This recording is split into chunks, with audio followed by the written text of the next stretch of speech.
अगर आप इटली में सफ़र कर रहे हैं तो ये जुमले ज़रूर याद कर लीजिएगा। आइए सीखते हैं।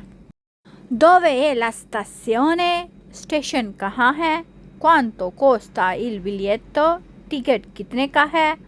A che ora parte? कितने बजे रवाना होगी ट्राम ट्रेन? Devo cambiare? क्या मुझे बदलना होगा?